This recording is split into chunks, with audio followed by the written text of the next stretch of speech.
Israel में PM Netanyahu ने किया जीत का दावा। चुनाव के बाद के सर्वे में लिकुड पार्टी को बढ़त।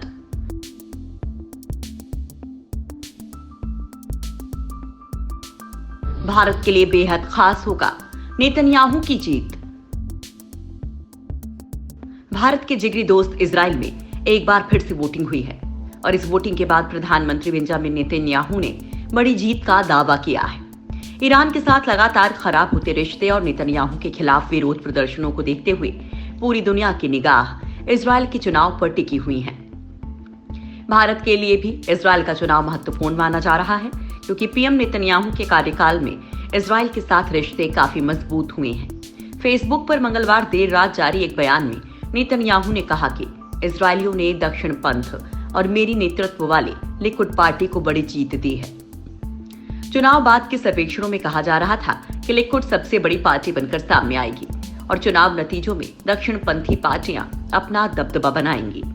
नेतन्याहू की पार्टी के खिलाफ तेलेम और येश अतिद पार्टियां चुनाव मैदान में हैं। इजराइल में बेहद खास तरीके से होते हैं चुनाव।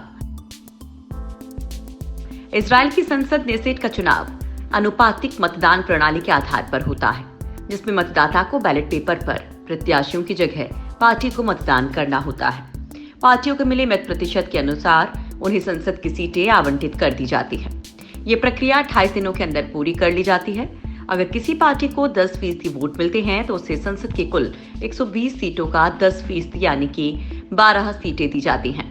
किसी भी पार्टी को नेसेट यानी संसद में पहुंचने के लिए कुल मतदान में से न्यूनतम 3.25% वोट पाना जरूरी है। यदि किसी पार्टी का वोट प्रतिशत 3.25 से कम होता है तो उसे संसद में सीट नहीं दी जाती है।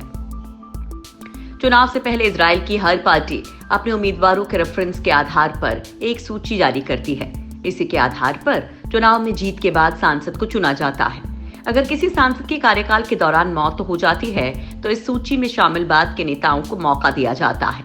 इजराइल की संसद को नेसेट कहा जाता है। नेसेट प्राचीन हिब्रू शब्द है जो यहूदी परंपरा के मुताबिक 120 ऋषियों और पैगंबरों की एक विधानसभा थी। नेसेट के सदस्य का कार्यकाल 4 साल का होता है। इसी के जरिए इजराइल के प्रधानमंत्री और राष्ट्रपति का चुनाव होता है। नेसेट में ही इजराइल का कानून बनता है। इसमें कुल 120 सदस्य होते हैं। यहाँ मतदान करने की न्यूनतम उम्र 18 साल है।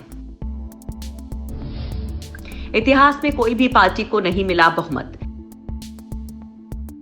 इजराइल में पिछले 72 साल के इतिहास में किसी भी पार्टी को कोई भी पार्टी अपने दम पर सरकार बनाने में सफल नहीं हुई है।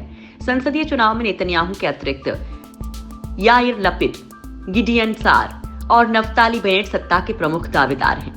नेतन्याहू सबसे लंबे समय तक यानी 5 बार देश के प्रधानमंत्री रह चुके हैं और इस बार भी चुनावी सर्वेक्षणों के मुताबिक उनकी पार्टी लिकुड और उनके सहयोगी दलों को बहुमत से कम पर संतोष करना पड़ सकता है।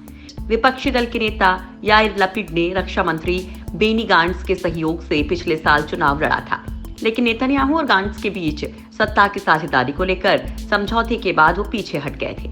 इस बार उन्होंने नेतन्याहू को हराने का दावा करते हुए प्रचार किया है। पूर्व शिक्षा मंत्री गिडियन सार को भी कभी नेतन्याहू का उत्तराधिकारी माना जाता था, लेकिन उन्होंने सत्ताधारी दल से अलग होकर लिकुड पार्टी के पूर्व नेताओं के साथ मिलकर नया दल ए न्यू होप बनाया है।